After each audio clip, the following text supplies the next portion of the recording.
When people hear the name Chris Tucker, they think of comedy, blockbuster movies, stand-up specials, Hollywood fame. So why did his name appear in Jeffrey Epstein's flight logs? And what was he doing on Epstein's private jet? When the flight records connected to Jeffrey Epstein became public, the internet went into detective mode. Every name listed was scrutinized, every trip analyzed, every photo re-examined. And among politicians and billionaires, one unexpected name stood out: Chris Tucker. So what really happened? Let's break it down. Jeffrey Epstein wasn't just a financier. He was a master networker. He surrounded himself with presidents, royalty, tech billionaires, scientists, and celebrities. His private jet, often nicknamed the Lolita Express, became one of the most talked about aircraft in modern history. When flight logs were unsealed, they showed that Chris Tucker had traveled on Epstein's plane during trips in the early 2000s. That single fact sparked headlines. Why was Chris Tucker flying with Epstein? Was he part of Epstein's inner circle? But the reality is more specific and far less dramatic than many viral posts suggest.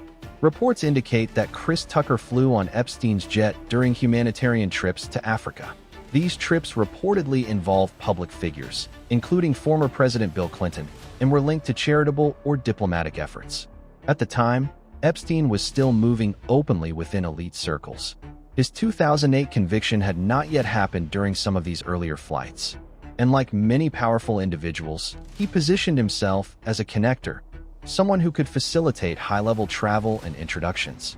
So Chris Tucker's presence on those flights does not automatically imply wrongdoing. But in the age of social media, nuance disappears. A name in a flight log becomes a headline. A shared flight becomes a conspiracy theory. It's important to understand something critical. Flight logs only confirm that someone traveled on the aircraft.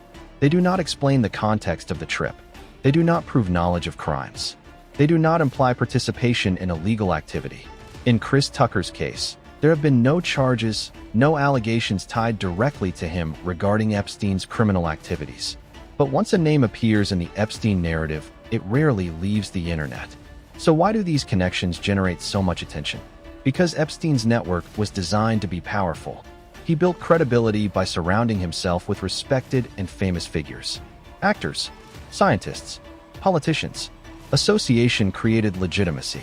If celebrities and presidents were comfortable around him, others assumed he must be trustworthy. That strategy worked for years, until it didn't. When Epstein was arrested again in 2019, the public began looking backward. Old photos resurfaced. Old flight records were analyzed. Every famous name became a trending topic. Chris Tucker was one of them. But here's what often gets ignored. Being on a plane does not mean being part of a crime. Being in someone's network does not mean sharing their secrets. And being photographed with someone does not mean knowing everything about them. The difference between proximity and involvement matters. And in Tucker's case, there is no public evidence linking him to criminal conduct related to Epstein. Still, the questions remain. Did celebrities truly know who Epstein was? Did they underestimate him? Or did Epstein simply master the art of appearing legitimate? That may be the real story. Epstein didn't operate in isolation. He operated in plain sight. And many public figures crossed paths with him before the full scale of his crimes became widely known. Chris Tucker's name in the flight logs is part of that broader story, a reminder of how influence and reputation can blur lines. In the end, the truth behind the flight logs is simpler than the conspiracy theories suggest. Yes, Chris Tucker flew on Epstein's jet. Yes, his name appears in documented travel records. But no, there is no evidence of criminal involvement connected to him. And in a case filled with secrecy, speculation, and unanswered questions, facts matter more than headlines. Because sometimes the most shocking part of a story is how easily association turns into accusation.